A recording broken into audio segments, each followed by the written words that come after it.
Stay safe. From KCRG TV9, this is First Alert Weather Now.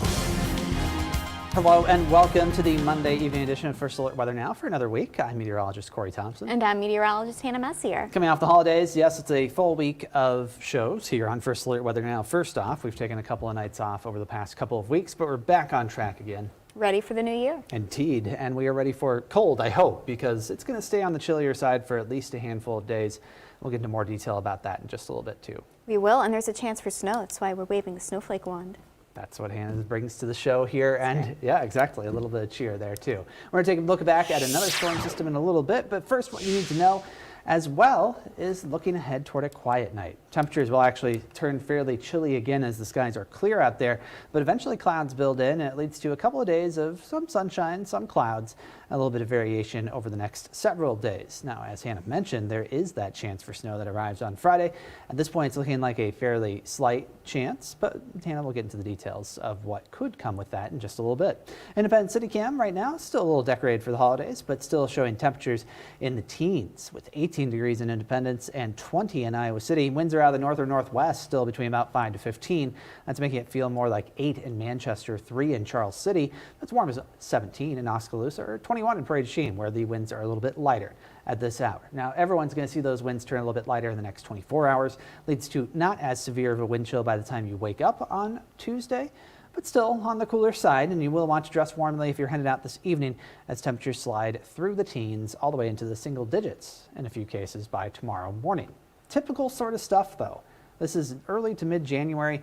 Really, it's falling pretty close to in line with our seasonal normals. You know, some variation up and down, but not huge swings, which is okay to see. Emily and I were talking about this. October can feel a little bit warm. September can feel more like August, but January always feels like January. Yeah, pretty much always. You'll always at least get a taste of it. I know we had some warmer ends of the month last year, for example, but in the middle it was brutally cold. So we ended up below average for the month anyway. Yeah, it was pretty cold in some days in December, and it's looking like it's going to be kind of cold as we head through this week, but there's still some fun things going on around the area. Indeed, even though the holidays are over, it doesn't mean those events are all done here in eastern Iowa either. Here's meteorologist Joe Winters with your forecast for fun. January is upon us, and there's still lots of things going on, some indoors, some outdoors. We'll take a look at all those, of course, in your forecast for fun. If you're heading out for a walk, 24 Tuesday, 20 Wednesday, 25 Thursday. Overall, it's not bad. We shouldn't have anything to worry about as far as any snow on the ground, so I think our trails will be fine. Winds, yeah, it'll keep it a little cool, but we do see a southerly twist to the winds on Thursday, which will bring some milder weather for any outdoor activities as we work our way through the upcoming weekend. Now, as far as the ski report, this is updated as of today. We do notice that lots of places, again, with the cold air helping out. 20 runs open at Chestnut. Sundown has 21 runs open at Cascade Mountain in Wisconsin. 47 runs open. No real new snow in these areas. Base, though, is good, so they'll be able to do that. Hey, Tuesday night, it's a game out at Carver, Nebraska and Iowa. Tip-off, 7 o'clock. It's superhero night, about 23 degrees as you head out. Travel should be fine if you're headed to the Iowa State men's game. Also, that's at Hilton over in Ames. That's Tuesday, 23 degrees. Utah takes on Iowa State. Tip-off is at 7 o'clock. The last time these two teams met, March 16th of 1996. So it does look like we stay quiet. And don't forget the Rough Riders on Friday. That's when we get to a little light snow, 28 degrees. The puck drops at 7:05. Sioux City, let's ride, and 25 is what the Rough Riders have to say. And that's what we have to say tonight for your forecast for fun. Some of those indoor events don't look too bad, even if you're sitting next to an ice rink anyway. You know what, and ice rinks and going to hockey games are still winter events, so still go out and go enjoy them. Now, there are obviously on the top of mind a lot of farming concerns around eastern Iowa, always, even if we're in the middle of the not growing season. And you did a little report very recently on some of these things. That's right. I went just outside of Marion to a pretty unique farm run by the Indian Creek Nature Center called the Etzel Sugar Grove Farm, and I have the story right here.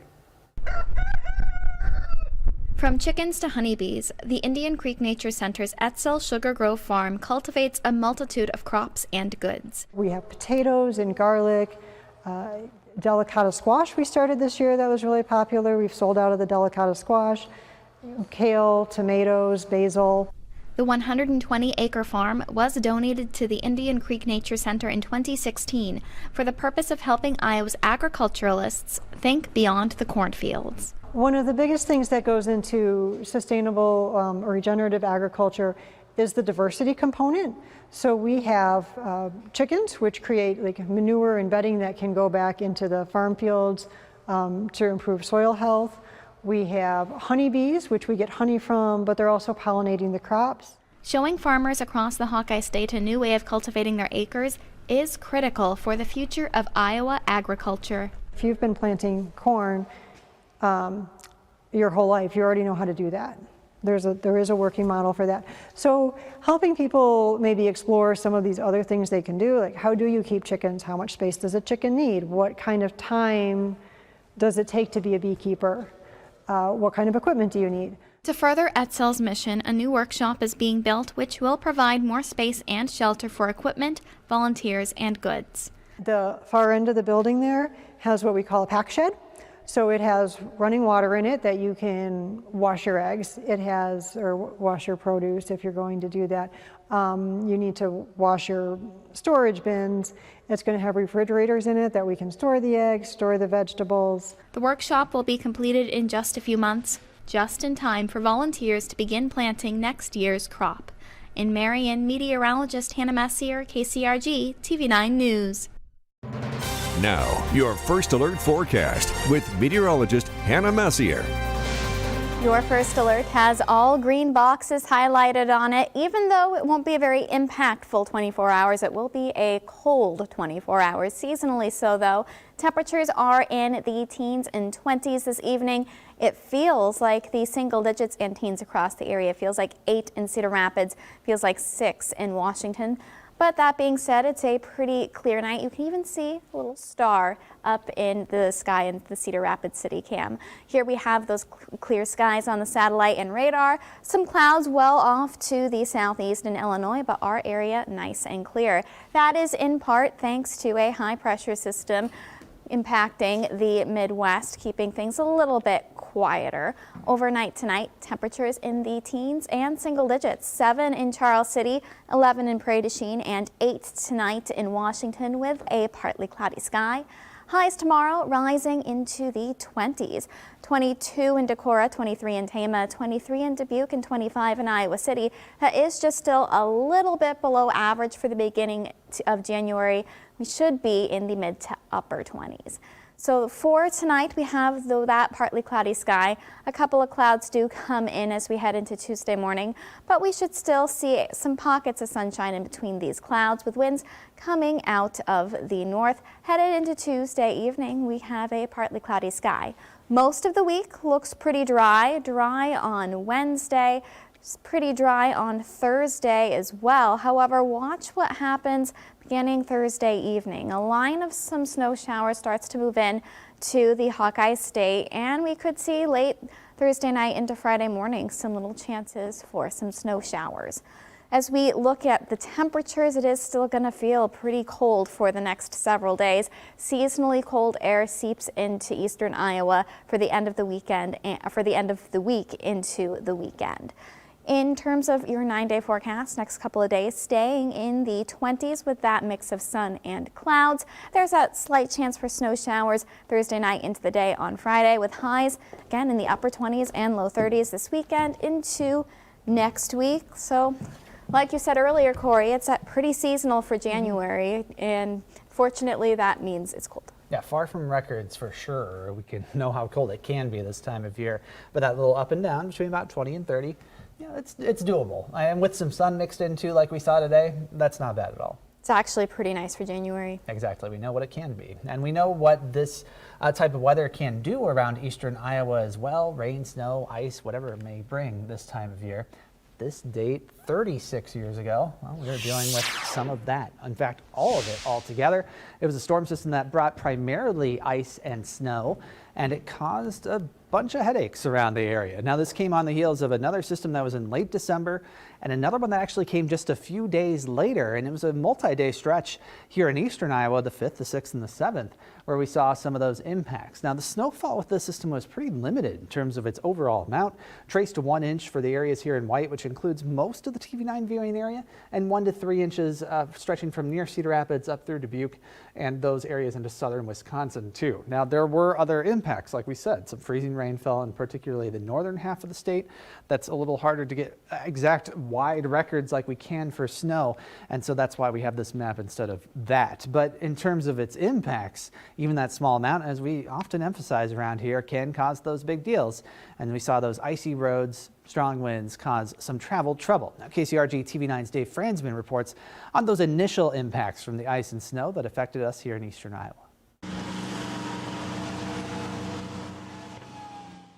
If you want to see some snow, you can come to Coggan. 2 or 3 inches fell on the ground here, enough to make small windrows in the streets.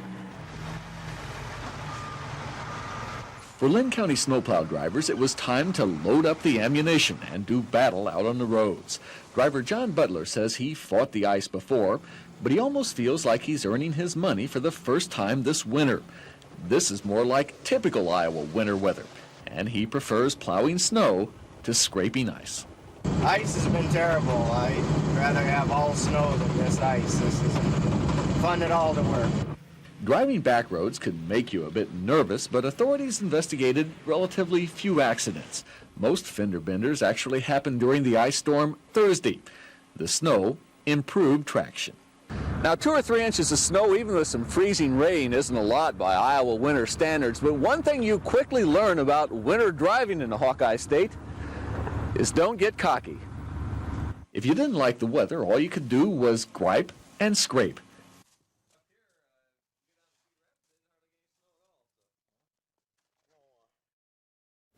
You don't want to end up in a ditch like that. It can happen to anybody, right? Even with those small amounts of snow and ice. Now, unfortunately, this did lead to a few fatalities on the roads in terms of how treacherous things got. 2 weather-related accidents led to 2 deaths that were reported from the Associated Press at the time. There was a 3rd death in Linn County, too, that local officials attributed to the weather that was occurring during that same time frame. Now, KCRG TV9's Joan Carlson also did a report that took a look at some of those travel impacts, especially as winds really started to pick up, started to blow some of that snow around.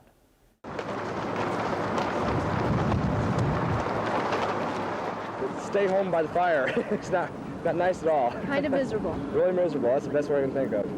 Kind of scary, I guess. I mean, no, really. I mean, I think most people want to get home.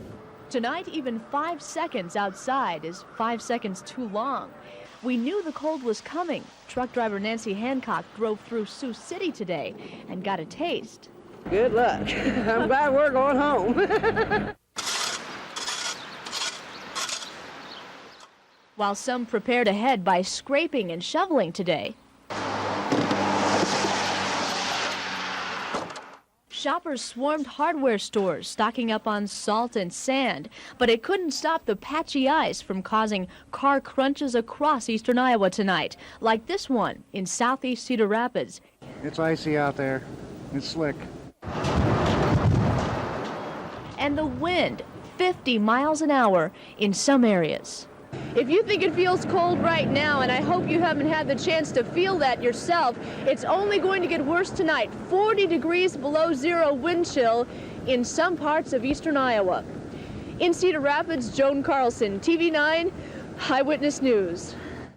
Again, in terms of impacts, it really was the travel impact that we felt with this system in early January 1989. It was that northeast corner of the state that got the worst of it because of the snow that fell with that freezing rain. Now, wind gusts got as high as 55 miles per hour, as Joan described there.